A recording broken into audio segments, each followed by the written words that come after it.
안녕하세요. 저는 서울에 살면서 두 아이를 키우고 있는 평범한 주부입니다. 남편은 대학병원 의사고요. 저도 소일거리로 작게 육아용품을 팔고 있어요.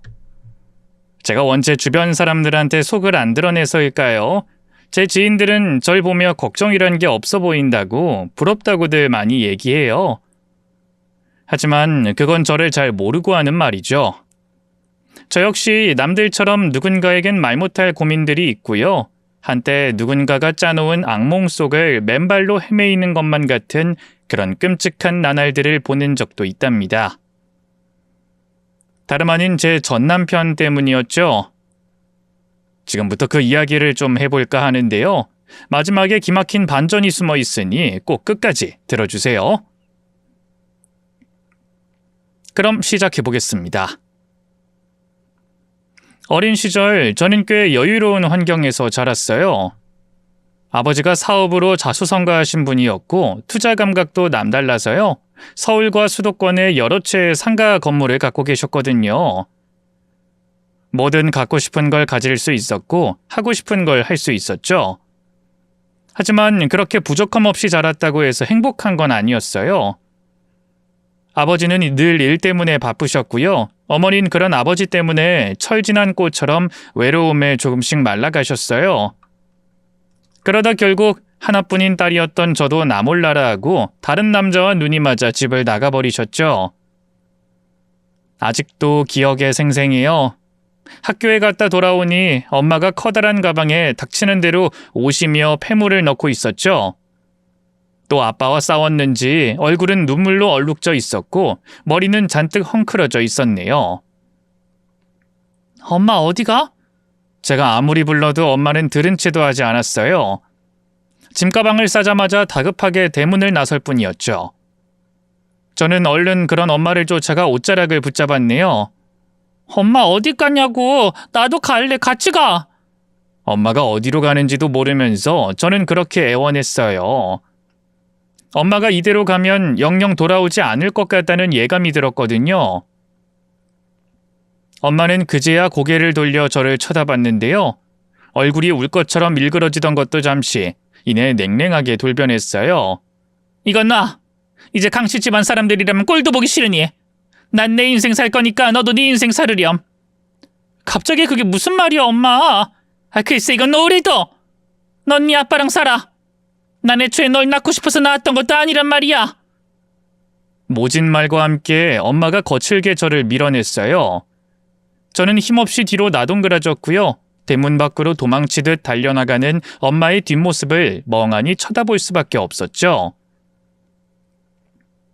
그날 이후 제 안에서 뭔가가 부서져 버린 것 같았어요. 마치 마음 한켠에 커다란 구멍이 뚫린 채로 살아가는 기분이랄까요. 숨은 쉬어지는데 사는 게 사는 것 같지가 않았어요. 세상이 온통 회색빛으로 물든 것처럼 아무것도 선명하게 와닿지 않았죠. 엄마한테 버림받았다는 사실은 제 존재 자체를 부정당한 기분이었어요. 넌 낳고 싶어서 낳은 게 아니다. 그 한마디가 가시처럼 박혀서 아무리 시간이 흘러도 사라지지 않더군요. 원래 내성적이었던 저는 자연스레 더욱더 조용하고 우울한 아이가 되었고요. 더는 누구에게도 쉽게 기대지 못했어요. 사람과의 거리를 항상 한 발쯤 두고 살게 됐죠. 그건 성인이 된 뒤로도 마찬가지였는데요. 그런 제게 어느 날 운명처럼 한 남자가 나타났어요. 그는 당시 제가 일하고 있던 물류회사의 거래처 직원이었는데요. 저와 동갑인데다 성격도 서글서글해서 꼭 오래된 친구처럼 편안한 게 느껴지는 사람이었죠. 처음엔 단순한 업무상의 대화만 주고받았는데요. 이상하게 그 사람에겐 마음이 조금씩 열리더라고요. 특별히 잘생긴 것도 말솜씨가 뛰어난 것도 아니었지만 묘하게 사람 마음을 끌어당기는 온기가 있었달까요? 누구에게나 다정했고 눈을 맞추고 이야기할 때면 그 안에 어떤 진심 같은 게 느껴졌어요. 그래도 그때까진 일적으로 만난 사람 그 이상도 이하도 아니었는데요. 연말에 거래처 접대 자리에서 우연히 그 사람과 한 테이블에 앉게 돼 이런저런 이야기를 나눴어요. 알고 보니 그 사람은 어릴 때 일찍 부모님을 여의고 쭉 혼자 살았다고 하더군요. 내심 사랑이 넘치는 가정에서 자라지 않았을까 했는데 속으로 얼마나 놀랐는지 몰라요. 뭐라고 반응해야 할지 몰라 한참 고민하다 조심스럽게 입을 열었죠. 많이 외로우셨겠어요? 그렇죠 뭐. 근데 외로움이라는 게 처음엔 되게 무섭고 서러운 건데요. 오래되면 그것도 그냥 익숙해지더라고요. 또 오히려 좋은 점도 있어요. 챙겨주는 사람이 없으니 더 열심히 날 챙기게 된달까요? 뭐 아프면 알아서 제각제각 병원 가고 생일엔 연차 내고 좋아하는 음식 먹으러 가고. 아, 그리고 동료를 알아보는 것도 쉬워져요. 강 대리님도 많이 외로운 사람이죠? 뜻밖의 되물음에 제 두 눈이 커졌어요. 제가 아무 말도 못하자 그 사람이 멋쩍은 미소를 짓더군요. 기분 나빴다면 미안해요. 전 나쁜 뜻으로 얘기한 게 아니라. 알아요. 전 그냥 좀 놀라서. 사실 저도 가정 환경이 그렇게 좋은 편은 아니거든요. 아버지는 늘 일 때문에 바쁘셨고요.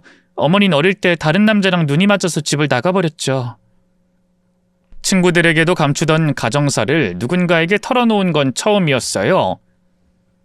그 사람도 의외였는지 뭐라고 쉽게 입을 못 열더군요. 저는 그런 그 사람에게 일부러 웃어 보이며 말했어요. 그래서 저도 어릴 때부터 늘 외롭다는 생각을 하면서 살았어요. 물론 그걸 이 대리님처럼 긍정적인 방향으로 바꾸진 못했지만. 그래서 그런지 대리님이 더 대단해 보이네요. 대단하긴요. 저희는 한동안 말없이 서로를 바라봤어요. 귀가 얼얼할 정도로 시끄럽고 사람 많은 연말 술자리 속에서 저와 그 사람만큼은 전혀 다른 세상에 있는 것 같았죠. 그날 이후 저희는 사적인 연락을 주고받게 됐어요. 처음엔 안부 문자 정도였지만 날이 갈수록 하루를 시작하고 끝낼 때 서로의 목소리를 듣지 않으면 허전해지는 사이가 됐죠. 그리고 얼마 지나지 않아 그 사람이 제게 말했어요. 강 대리님, 아니 명희씨, 저 당신이랑 조금 더 특별한 사이가 되고 싶어요. 그래도 될까요? 그때 깨달았어요. 제가 그 사람의 고백을 기다리고 있었다는 걸. 저는 망설임 없이 고개를 끄덕였고요. 그렇게 저희는 연인 사이로 발돋움했네요. 남자친구는 참 멋있는 사람이었어요. 고아에 이렇다 할 재산도 뭣도 없었지만 늘 당당하고 꿋꿋했죠. 늘 넘칠 만큼 저를 사랑해줬기에 남자친구와 함께 있으면 제 가슴속에 뻥 뚫린 구멍이 흔적도 없이 채워지는 기분이었어요. 제가 남자친구와 결혼을 꿈꾸게 된 건 어찌 보면 당연한 결과였죠. 남자친구 역시 외롭게 살아왔던 만큼 하루빨리 저와 가정을 꾸리고 싶어 했는데요. 문제는 저희 아버지였어요. 남자친구가 조건만 놓고 봤을 때 저보다 부족한 게 많다는 이유로 반대하셨죠. 그뿐인가요? 본인이 사윗감으로 점찍어둔 거래처 사장 아들과 저를 억지로 이어주려고까지 하셨네요. 말씀드렸잖아요, 아버지. 제가 결혼하고 싶은 건 그 사람뿐이에요. 다른 남자는 필요 없다고요. 아무리 세상 물정을 몰라도 정도가 있지. 네 나이가 몇인데 아직까지 그런 철없는 소리를 해. 도대체 뭐가 부족해서 고아에 가진 것도 없는 그런 놈하고 결혼을 하냐? 그런 외적인 조건만 보고 결혼하면 제가 행복할 것 같아요? 괜히 가난이 대문으로 들어오면 사랑은 창문으로 도망간다는 말이 있는 줄 알아? 결혼은 엄연한 현실이야. 사랑이라는 그 실체 없는 감정 하나로 결혼하면 그게 얼마나 갈 것 같냐? 남편감으로 제일 중요한 건 여자를 얼마나 고생 안 시키고 먹여 살릴 수 있냐 하는 그런 능력과 돈이야. 그래요? 그럼 엄마는 왜 집을 나갔나요? 제가 집 나간 엄마 얘기를 꺼낸 건 그때가 처음이었어요. 일순 아버지의 표정이 더욱더 차갑게 굳었죠.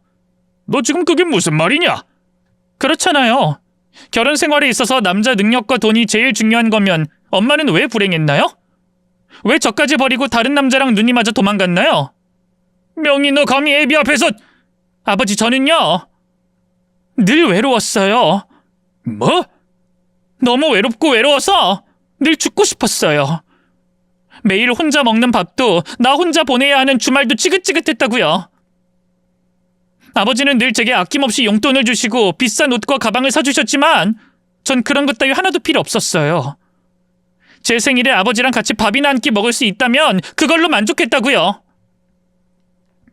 어느새 두 눈에선 뜨거운 눈물이 흘러내렸어요. 저는 격해지는 감정을 꾹 누르며 다시금 말을 이었죠. 근데 그 사람이랑 있으면 조금도 외롭지 않아요. 늘 춥고 가슴 한 구석이 뻥 뚫린 것만 같았는데 그 사람하고 같이 있으면 따뜻한 봄날 같아요. 뭘 먹지 않아도 배가 부르고 몸도 마음도 따뜻한 무언가로 꽉 들어찬 것 같다고요. 그런 사람을 두고 어떻게 다른 남자에게 시집을 가요?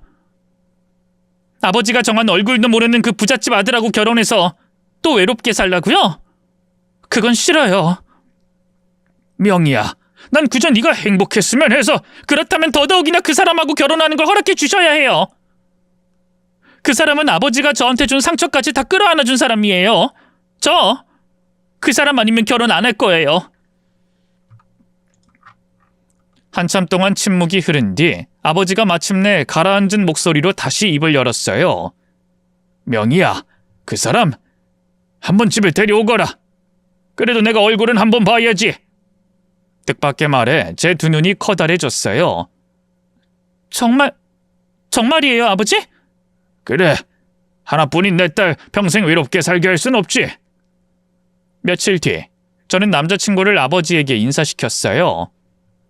아버지는 탐탁지 않은 눈으로 남자친구를 바라보던 것도 잠시, 식사가 마무리될 때쯤 결국 결혼을 허락해 주셨죠. 그래, 뭐 둘이 좋다니 뭐 내가 어쩌겠어. 자식 이기는 부모 없다고 허락해 줘야지. 아버지, 대신 명희야, 행복해라. 그게 내 조건이다. 저는 더는 아무 말 못하고 그 자리에서 울음을 터뜨렸어요. 아버진 말없이 그런 저를 끌어안아 주셨죠. 그땐 몰랐어요. 아버지의 반대를 무릅쓰고 했던 그 결혼이 제게 어떤 파멸을 가져다 줄지 말이죠. 신혼생활은 말 그대로 꿈만 같았어요. 남편은 연애 때와 다름없이 다정하고 성실했고 아버지에게도 참 잘했죠. 저와 어디 놀러가서 맛있는 걸 먹으면 꼭 아버지 목까지 따로 챙겼고요. 골프가 취미인 아버지와 친해지기 위해 일로 바쁜 와중에도 따로 시간을 내서 골프를 배우기도 했네요. 아버지도 시간이 흐를수록 점차 남편에게 마음의 문을 열어주셨어요. 이 서방이 생긴 건 시원찮아도 마음 씀씀이하는 진국이야. 장인어른도 참, 제 생긴 게 어디가 어때서요. 이 정도면 잘생겼죠. 안 그래 여보? 맞아, 우리 남편 정도면 잘생겼지. 아이고, 내 딸 눈이 아주 발에 달렸구나. 발이라뇨. 그래도 허리 정도는 달렸다고 해주시지. 너무하세요, 장인어른. 남편이 먼저 아버지를 챙기다 보니 자연스레 저도 아버지와 함께하는 시간이 늘어났어요. 결혼하고 오히려 아버지와 더 친해진 느낌이었죠. 모든 게 다 남편 덕분이란 생각에 얼마나 고마웠는지 몰라요. 결혼한 지 반년 만에 임신에 성공했을 땐 정말 눈물이 날 만큼 행복했답니다. 조금씩 부풀어 오르는 배를 끌어안고 결심했어요. 이 아이만큼은 결코 외롭게 크게 하지 않겠다고. 넘칠 만큼 사랑해주겠다고 말이죠. 미련 없이 직장을 그만두고 태교에 전념했어요. 먹는 것도 가려 먹고 하루하루 아이에게 좋은 것만 보여주고 좋은 소리만 들려주려 했었죠. 클래식 음악을 틀어놓고 뱃속 아이에게 책을 읽어주기도 했고요. 산책도 꾸준히 하며 늘 긍정적인 마음을 가지려고 노력했네요. 남편도 그런 제 곁을 든든히 지켜줬어요. 아침마다 과일을 깎아주고 제가 먹고 싶다는 게 있으면 한밤중에도 마다 않고 달려나가 사다 줬네요. 그뿐인가요? 하루는 제가 입덧으로 밤새 소가리를 하다 새벽녘에 눈을 떴는데요. 주방에서 고소한 냄새가 나더라고요. 나가보니 남편이 조용히 혼자 전복죽을 끓이고 있더군요. 갑자기 웬 죽이야? 당신 입덧 때문에 너무 고생하는 것 같아서 이거라도 먹으라고. 당신 옛날에 어머니가 끓여주신 전복죽 좋아했다며.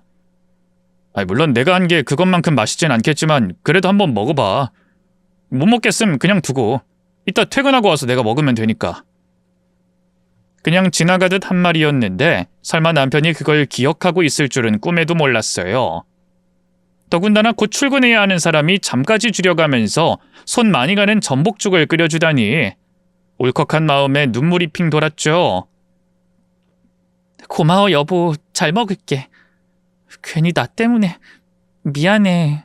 뭐가 미안해. 당신이랑 우리 젤리 위해서라면 내가 뭔들 못할까. 나 오늘 야근이라서 좀 늦을 것 같거든. 기다리지 말고 먼저 자. 알았지? 그 말의 끝으로 남편은 바로 출근했어요. 다행히 전복죽은 속에서 거북함 없이 잘 먹히더군요. 단숨에 한 그릇을 비우고 남편에게 문자를 보냈죠. 여보, 젤리가 아빠가 해준 전복죽이 입에 잘 맞나 봐. 한 그릇 다 비웠어. 그런데 참 이상하죠? 그날따라 남편이 문자 확인을 안 하더라고요. 원래 보내면 바로바로 확인하는 사람이었는데. 그리고 야근에도 8시 전엔 들어오곤 했는데요.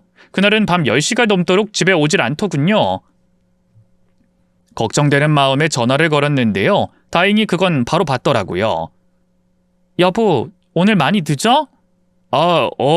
연락한다는데 깜빡했네. 납품할 물건에 하자가 좀 생겨서 전부 다시 찍으려면 밤새야 할 것 같아. 뭐? 밤을 샌다고? 당신도? 생산직 직원들이 잘하는지 나도 감독해야지. 기다리지 말고 먼저 자. 남편이 일 때문에 외박을 한 건 그날이 처음이었어요. 처음엔 끽해야 한두 번만 그러고 말 거라고 생각했는데요. 웬걸? 외박하는 날이 점점 늘어나더니만 나중엔 이틀에 한 번씩 외박을 하더군요. 생산기계에 결함이 생겨 현장직 직원들이 불철주의하고 있기 때문에 관리직인 남편만 일찍 퇴근하는 게 눈치 보인다고 하더라고요. 처음엔 그런 남편의 말을 곧이곧대로 믿었어요. 안쓰러운 마음에 따로 보약을 지어주기까지 했죠. 그런데 어느 날 전 회사 동료와 오랜만에 안부 인사를 나누다 남편 얘기가 나왔어요. 남편이 제가 다니던 회사 거래처 직원이었기 때문에 서로 얼굴은 다 알고 있었거든요. 요즘 우리 신랑 회사 물건은 잘 납품돼? 담당자가 속 좀 끓이겠어. 아? 그게 무슨 소리야? 양대림 몰랐어? 우리 신랑 회사 생산기계에 결함이 생겨서 요즘 계약 물량 대기가 빠듯한가 봐. 전 직원 비상 걸려서 요즘 난리도 아니거든. 신랑도 이틀에 한 번 걸로 처리하고. 처음 듣는 소린데? 오늘도 그 회사 담당자 다녀갔는데 아무 소리 없던데? 그 말에 일순 심장이 서늘해졌어요. 남편이 제게 거짓말을 했다니 도저히 믿을 수가 없었죠. 그날 밤에도 어김없이 남편은 회사 일을 핑계로 집에 오지 않았어요. 저는 텅 비어버린 침대 옆자리를 바라보며 좀처럼 잠을 이루지 못했죠. 뭔가 사정이 있겠지. 물어보면 별것도 아닌 일이겠지. 스스로를 달래보며 애썼지만 마음속 불씨는 이미 삐쭉 고개를 들고 있었네요. 제가 멀쩡한 사람이었다면 남편이 오자마자 단도직입적으로 물어봤겠지만요. 어릴 때 엄마에게 버림받은 트라우마 때문에 마음 한구석이 병들어 있었기에 도저히 그럴 용기가 나지 않았어요. 남편이 거짓말을 할 것 같기도 했고요. 결국 고민 끝에 저는 남편을 몰래 미행해 보기로 했어요. 그로부터 이틀 뒤에 출근한 남편이 또 외박을 하겠다고 연락을 해왔고요. 전 알겠어, 고생해 하고 문자를 보낸 뒤 남편 퇴근 시간에 맞춰 집을 나섰어요. 마스크를 끼고 모자까지 푹 눌러쓴 채 남편 회사 근처 골목에서 남편의 차가 나오기만을 기다렸죠. 저녁 6시가 좀 넘었을 무렵 주차장에서 남편의 회색 SUV가 모습을 드러냈어요. 제발 아니길 빌었건만 남편은 정말로 퇴근 후 다른 곳으로 새고 있었던 거예요. 배신감과 충격에 몸을 떤 것도 잠시 저는 재빨리 택시를 잡아 탔어요. 그리고 몰래 남편의 뒤를 밟기 시작했죠. 가는 날이 장날이라고 어느 순간부터 하늘에서 조금씩 빗방울이 떨어지기 시작했어요. 창문을 열고 어느새 몰려든 먹구름을 확인하는 사이 복잡한 시내를 달리던 남편은 외곽으로 빠지는 고속도로를 탔어요. 내심 지방 출장이라도 가는 건 아닐까 했지만 남편이 도착한 곳은 저도 너무 잘 아는 곳이었어요. 아버지가 결혼 직전 제게 물려주신 강원도 별장이었죠. 남편과는 여름 휴가 때 한번 와서 머문 적이 있었네요. 갑자기 여긴 왜 온 거지? 혼자 쉬고 싶었나? 아님 아버지를 만나기로 한 건가? 혼자 별의별 생각을 다 하는 사이 남편은 차를 주차하고 별장 안으로 들어가 버렸어요. 이제 어떻게 할 거예요, 세댁? 보아하니 비가 더 쏟아질 것 같은데. 일단 여기서 내려주세요. 택시비는 아까 말씀드렸던 것처럼 3배로 쳐서 드릴게요. 기사님이 어떻게 할 거냐고 물어서 일단 저도 택시비를 내고 차에서 내렸어요. 빗줄기가 어찌나 굵어졌는지 내리자마자 온몸이 폭삭 젖어버렸죠. 그렇게 택시는 떠나버렸고 이미 주인은 어둠이 짙게 내려앉은 상태였어요. 망설이다 조심스럽게 별장을 향해 걸음을 뗐죠. 평소 비어있는 별장이었지만 그래도 가끔 와서 봐주시는 관리인 아저씨가 있어서 건물 외관이나 정원 상태는 그렇게 나쁘지 않았는데요. 막 입구에 다다랐을 즈음 갑자기 고요한 침묵을 깨고 여자의 날카로운 비명소리가 울려 퍼졌어요. 여기 사람 있어요. 아무도 없어요? 제발 저 좀 살려주세요. 분명 별장 안에서 나는 소리였어요. 당황해 어찌할 바를 몰라 하는 사이에 한 번 더 여자의 목소리가 울려 퍼졌죠. 살려줘요. 제발 살려주세요. 제발. 그 필사적인 내원에 저도 모르게 덜덜 떨리는 손으로 별장 문을 밀었어요. 다행히 잠겨있지 않았는지 문이 스르륵 열렸고 이윽고 눈앞에 펼쳐진 충격적인 광경에 저는 그대로 굳어버리고 말았어요. 별장 안, 거실에 연결된 방 한가운데 처음 보는 젊은 여자가 손발이 묶인 채 바닥에 무릎을 꿇고 있었고요. 그 앞에 서 있는 사람은 다름 아닌 제 남편이었어요. 손에는 날카로운 캠핑용 나이프를 쥔 채였죠. 방 불빛에 반사된 그 날이 너무 날카롭게 빛나서 저는 그 자리에 주저앉아 그대로 실신하고 말았네요. 다시 눈을 떴을 때 저는 별장 안에 있는 침대에 누워 있었어요. 화들짝 놀라 몸을 일으키니 너무 익숙한 목소리가 고막을 뚫고 느릿하게 들려오더군요. 일어났어? 괜찮아? 다름 아닌 남편이었어요. 제가 깨어나길 기다리고 있었던 것 같더군요. 몸은 좀 어때? 물 좀 마실래? 일순 기절하기 직전 봤던 장면이 떠올라 숨이 턱 막혔어요. 여자 앞에 잔인한 표정으로 칼을 든 채 서 있던 남편이 생각나자 절로 몸이 뒤로 물러났죠. 당신 뭐야? 아까 그 여잔 대체 누구고 왜 묶어둔 거야? 그 여자한테 대체 무슨 짓을 하려던 거냐고? 일단 진정 좀 해, 명희야. 그렇게 흥분하면 우리 젤리한테도 안 좋아. 집어치워! 내가 똑똑히 봤어. 당신이 그 여자한테 칼을... 무슨 헛소리라는 거야. 칼이라니. 당신 꿈 꿨어? 뭐? 꿈이라고? 아니야, 분명히 봤어. 처음 보는 여자가 당신 앞에 꽁꽁 묶여선... 그러자 남편이 긴 한숨을 쉬었고요. 이윽고 문가를 바라보면서 말했어요. 연정아, 얼른 들어와서 해명해. 남편의 말이 끝나기가 무섭게 한 여자가 안으로 들어왔어요. 조금 전 제가 본 그 여자랑 얼굴이 똑같았는데요. 꽁꽁 묶여있지도 않았고요. 겁에 질려 울고 있긴커녕 화려한 원피스를 차려입고 곱게 화장까지 하고 있더군요. 이 여자는 대체... 아까 당신이 본 여자가 바로 얘야. 이연정. 내 동생이야. 뭐? 당신 동생이라고? 당신한테 동생이 있었어? 처음 듣는 얘기였어요. 제가 어리둥절에 되묻자 남편이 침착한 목소리로 말했어요. 부모님 돌아가시고 어릴 때 같이 보육원에서 컸어. 물론 연정인 얼마 안가 좋은 곳으로 입양 가서 지금은 나랑 서류상으로는 남남이지만. 뜻밖의 진실 앞에서 저는 아무 말도 할 수 없었어요. 남편이 채근하듯 여자를 돌아봤고요. 그제야 여자가 입을 열었죠. 미안해요, 새언니. 놀라게 할 생각은 없었는데. 정말 내 남편 동생이라고요? 근데 왜 우리 별장에... 실은 제가 남편하고 싸우고 집을 나왔거든요. 근데 있을 곳이 마땅치 않아서 오빠한테 연락해서 도와달라고 했어요. 그랬더니 오빠가 이 별장 내어준 거고요. 근데 오빠는 아무 잘못도 없어요. 오빠는 언니가 제 존재도 모른다고 곤란해했는데 제가 막무가내로 졸랐거든요. 오빠가 2, 3일에 한 번씩 여기 와서 먹을 것도 갖다 주고 저를 돌봐줬어요. 여자의 얼굴을 보니 거짓말을 하는 것 같진 않았는데요. 기절하기 직전 봤던 광경 때문에 계속 혼란스럽더라고요. 그럼 아까 제가 봤던 장면은 분명히 그쪽이 묶여 있었거든요. 울면서 막 살려달라고. 네? 그게 무슨... 전 오빠랑 그냥 대화하고 있었는데요. 오빠가 언제까지 여기 있을 거냐고 곤란해해서 그걸로 좀 다투긴 했지만 그냥 남매들이 흔히 하는 다툼 정도였어요. 여자의 말을 들으면 들을수록 제가 꿈을 꾼 건가 싶어졌어요. 남편에 대한 의심으로 가득 찬 상태에서 뒤를 밟았으니 어쩌면 환청을 듣고 환시를 본 걸까 싶기도 하더군요. 임신 때문에 호르몬이 말을 듣지 않고 있기도 했고요. 어찌할 바를 모르고 있다 뒤를 돌아보니 남편의 눈엔 눈물이 그렁그렁했어요. 미안해 여보. 당신을 속일 생각은 절대 없었는데 여동생이 있다는 것도 말할까 말까 했는데 이번 일로 연락이 오기 전까지 사실 남이나 다름없었거든. 그래서 굳이 말할 필요를 못 느꼈어.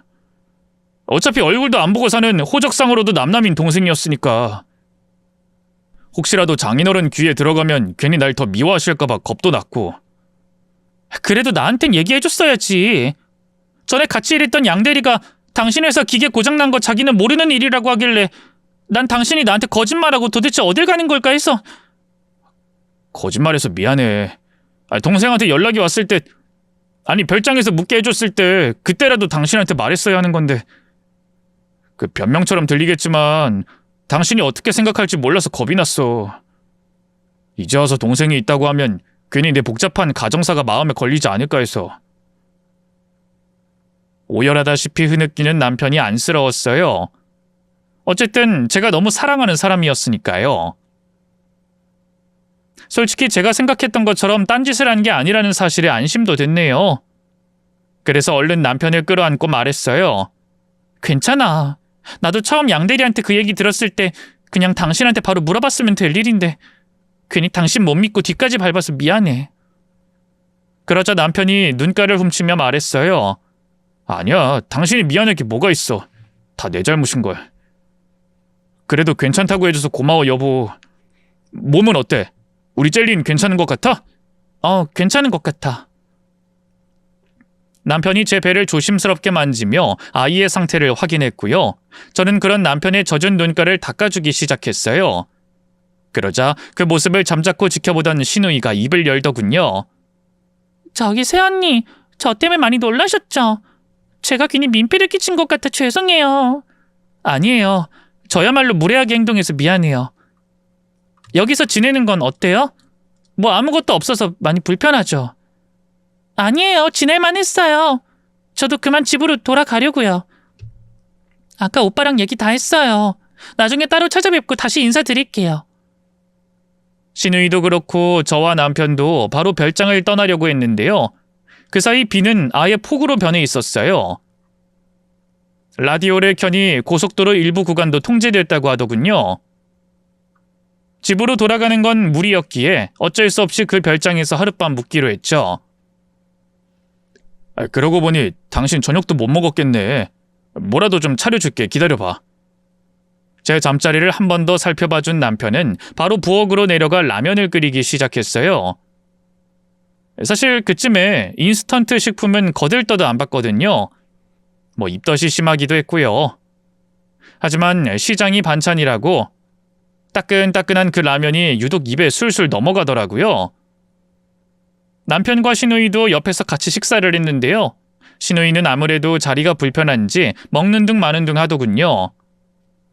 제 눈도 잘 쳐다보지 못했고 계속 남편의 표정을 살피는 게 눈치를 보는 기색이 역력했어요.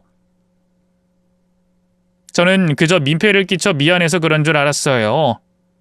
새언니와의 첫 만남이 이런 식이라면 누구라도 위축될 수 있겠다고 생각했죠. 식사를 마친 후 딱히 할 것도 없으니 바로 침대에 누웠어요. 다행히 방이 여러 개라 신우이는 다른 방을 썼고 남편은 제 옆에 함께 누웠죠. 그런데 아무래도 잠자리가 바뀌어서일까요? 좀처럼 잠이 오지 않더라고요. 한참을 뒤척이다 새벽녘에야 잠이 들었는데요. 어느 순간 누군가 조심스럽게 제 어깨를 흔드는 느낌에 눈을 떴어요. 흐릿한 시야 속에서 보인 건 다름 아닌 신우이의 얼굴이었죠. 놀라서 저도 모르게 비명을 지르려는데 신우이가 재빨리 제 입을 틀어막았어요. 그리고 잠든 남편을 한번 돌아보더니 다급한 표정으로 손가락을 입에 가져다 대더군요. 조용히 해달라는 뜻이었죠. 그 표정이 왠지 모르게 너무 절박해 보여서 저도 모르게 천천히 고개를 끄덕였고요. 그렇게 신우이가 이끄는 대로 방 밖으로 나왔어요. 둘이서 거실 한켠 작은 소파에 마주 앉고 나서야 조심스럽게 입을 열었죠. 무슨 일이에요, 아가씨? 그런데 제 물음에 일순 신우이의 표정이 허물어지는가 싶더니 이내 굵은 눈물방울이 신우이의 눈을 타고 떨어졌어요. 그리고 생각지도 못한 너무나 충격적인 고백이 뒤따랐죠. 죄송해요, 사모님. 실은 저 진석 씨 동생 아니에요. 네? 그게 무슨... 저 진석 씨하고 사귀었어요. 근데 유부남인 건 진짜 몰랐어요. 죄송해요. 일순 눈앞이 새하얘지면서 뒤통수를 한 대 맞은 것처럼 정신이 혼곤해졌어요. 하지만 경악스러운 진실은 거기서 끝이 아니었죠. 뒤늦게 알고 헤어지려고 했어요. 근데 하필이면 그때 임신한 걸 알게 돼서... 뭐라고요? 임신? 저는 반사적으로 상간녀의 배를 바라봤어요. 아까는 납작했는데 지금 보니 볼록 솟아있더군요. 아까는 천으로 배를 꽁꽁 싸매고 있었어요. 진석 씨가 그렇게 하라고 해서. 남편도 상간녀도 작정하고 저를 속인 거였어요. 제가 황망한 심정에 가만히 있자 상간녀가 눈물을 훔치며 다시 말을 이었어요.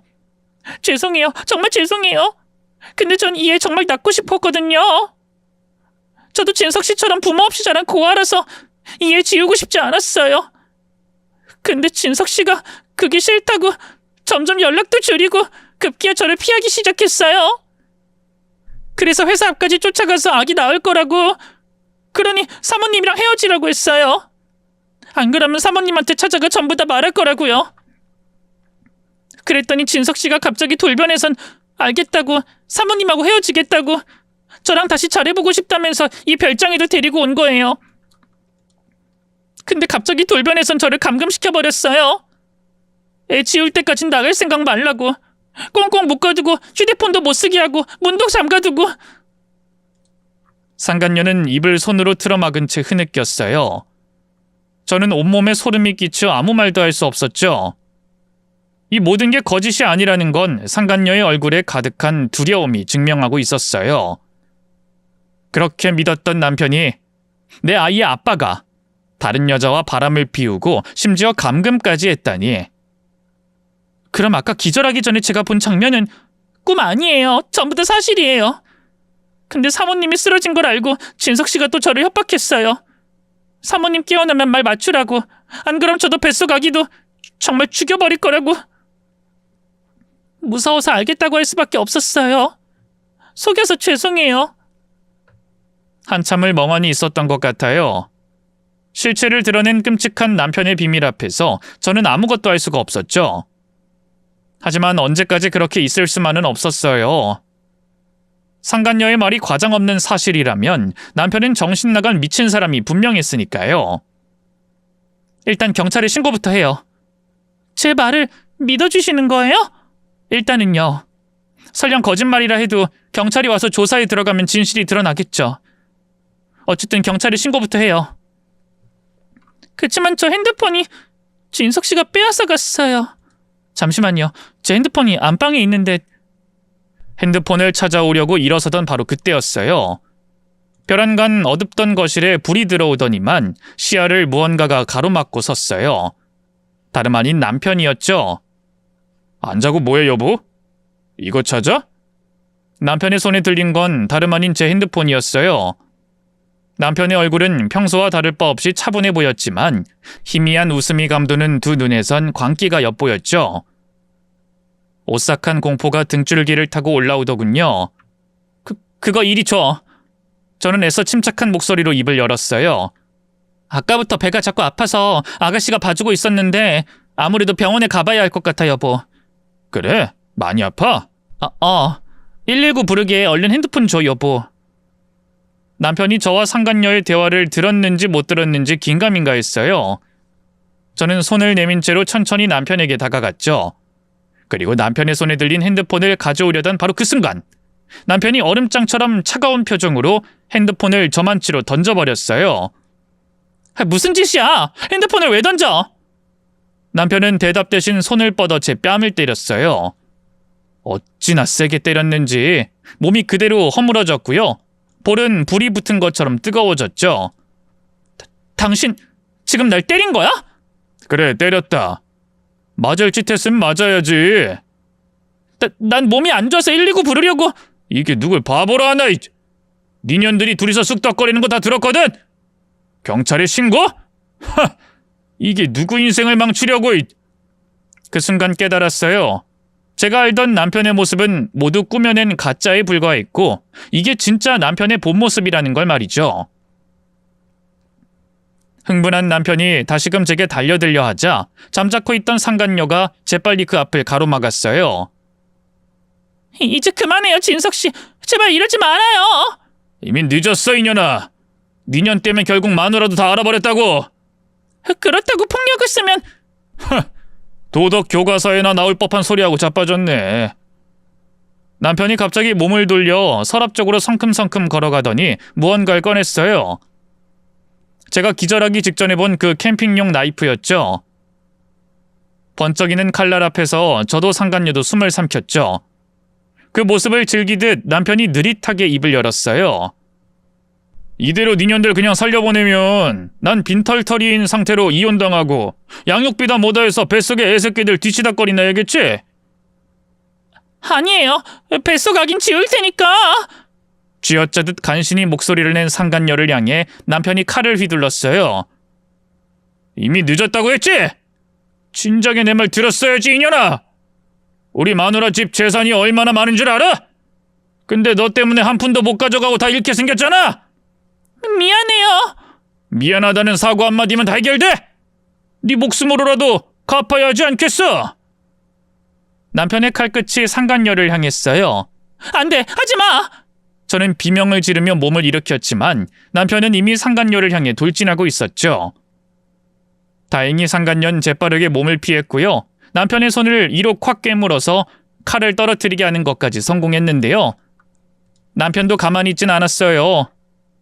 무릎을 올려 망설임 없이 상간녀의 배를 차버렸고요.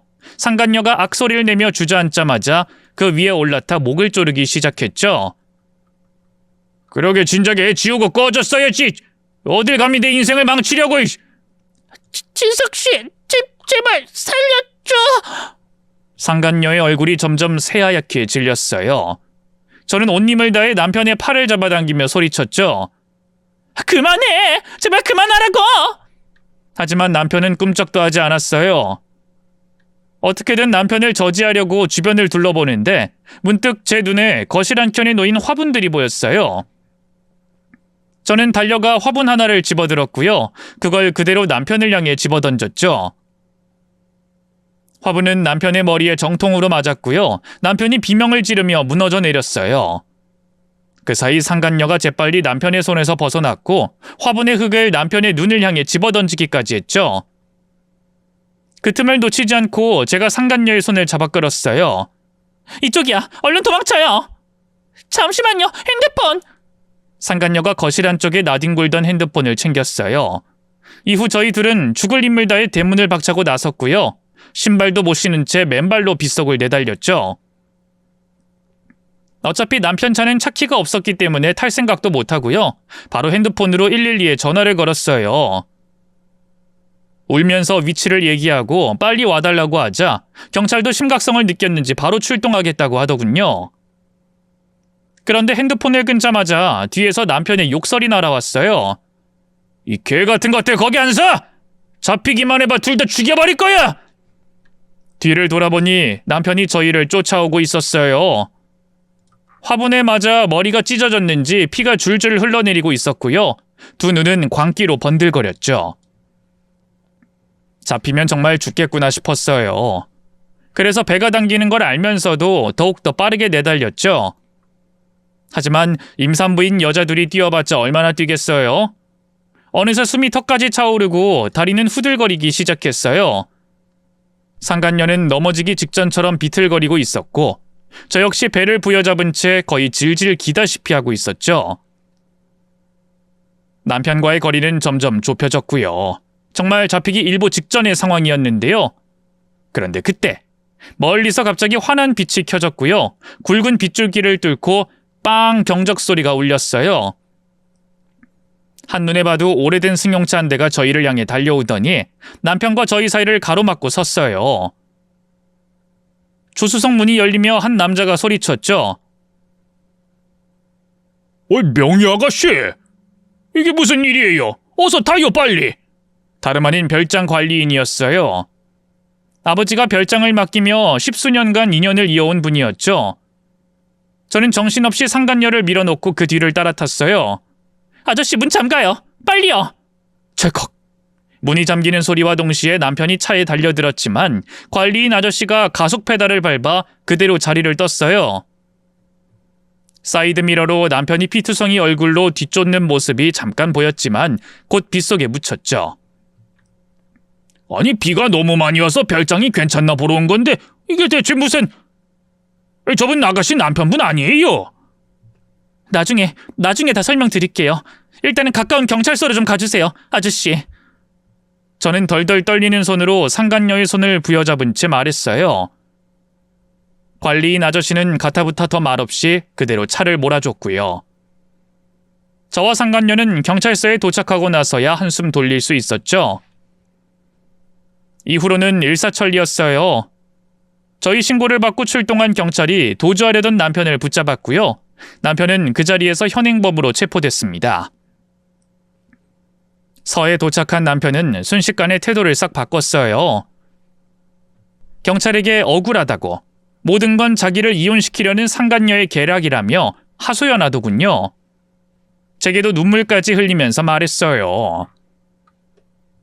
다 오해야, 여보. 그래, 내가 한순간의 실수로 바람 피운 건 인정해. 하지만 그때 난 술 먹고 제정신도 아니었고 솔직히 뱃속에 아이가 내 아이라는 확신도 없었어. 이 여자 술집에서 만난 여자란 말이야. 그럼 어떻게 몸 굴리고 다녔을지 뻔하잖아. 내가 사랑하는 건 당신뿐이었으니까 당신 모르게 조용히 정리하려고 했어. 근데 이 여자가 날 협박했고 심지어 애를 핑계로 돈까지 뜯어내려고 했다고. 그래? 근데 별장에 이 여잔 대체 왜 가두고 있던 건데? 가뒀다니! 이 여자가 먼저 별장에 가자고 했던 거야. 나한테 일주일이라도 좋으니 둘만의 시간을 보내고 싶다고. 그럼 깨끗하게 헤어져 주겠다고 했어. 난 멍청하게 거기 넘어가서 이 여자가 설마 당신을 끌어들여서 이런 음모를 꾸밀 줄은 꿈에도 몰랐어. 당신한테서 날 빼앗으려고 수쓴 거야. 넘어가면 안 돼.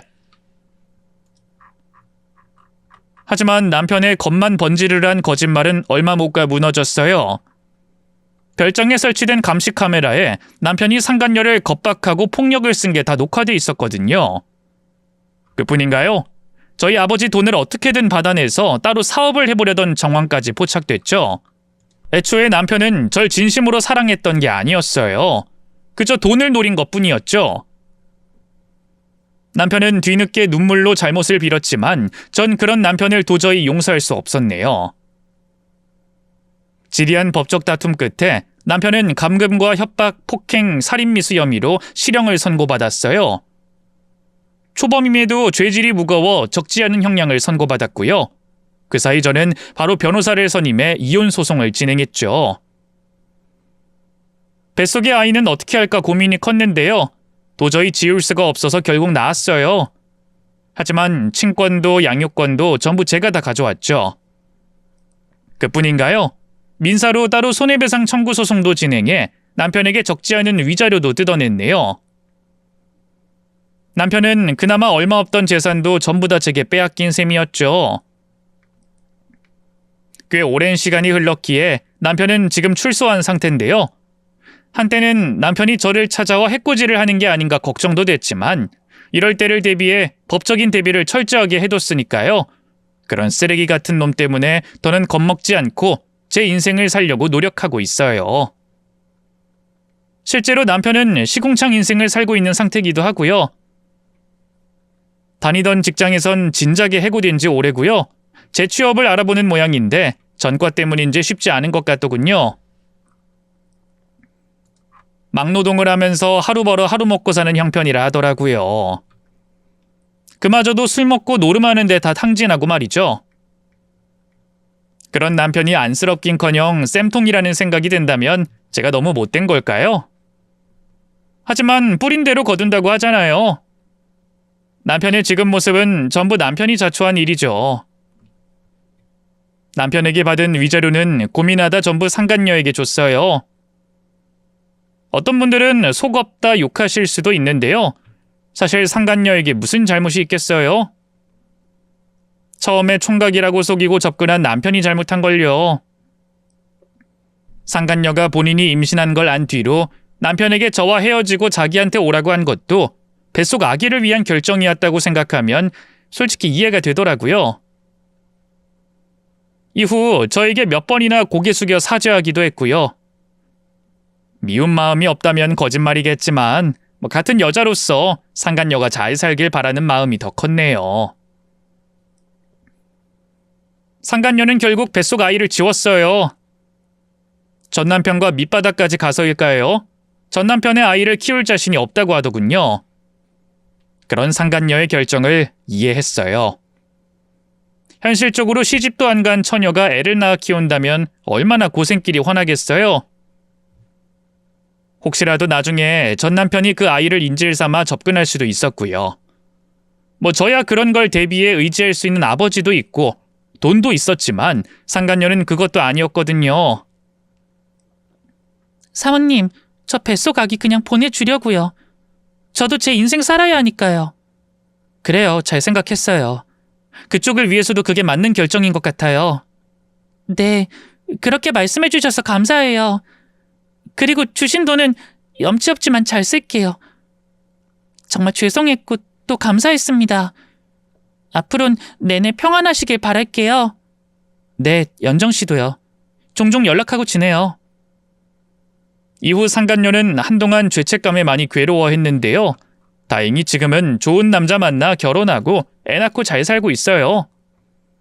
저와는 종종 SNS로 연락하고 있는데 둘 다 시간 될 때 만나자 하지만 다시 만나지 않을 걸 알아요.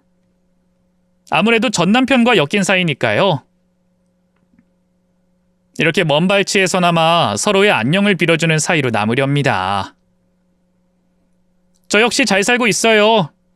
한때는 정신과 치료까지 받을 정도로 힘든 시간을 보내야 했지만 그래도 시간이 약이라고 지금은 다 이겨냈고요. 좋은 남자 만나 재혼도 했네요. 아들도 지금 남편과의 사이에서 낳은 딸도 착하고 건강하게 자라주고 있고요. 저를 도와주셨던 관리인 아저씨와도 여전히 잘 지내고 있어요. 별장은 그때의 끔찍한 기억 때문에 팔아버렸지만 종종 명절 때마다 선물도 보내고 딸 같은 마음으로 용돈도 챙겨드리고 있네요. 아버지하고는 종종 낚시도 같이 다니시는 것 같더라고요. 아버지와도 제 이혼을 계기로 한층 더 가까워져서요. 지금은 남부럽지 않은 친밀한 부녀 사이가 됐네요. 비온 뒤 땅이 굳어진다고 이렇게 행복한 것도 다 지난날의 아픔이 있었기 때문이겠죠? 긴 얘기 들어주셔서 고맙습니다. 모두 건강하세요.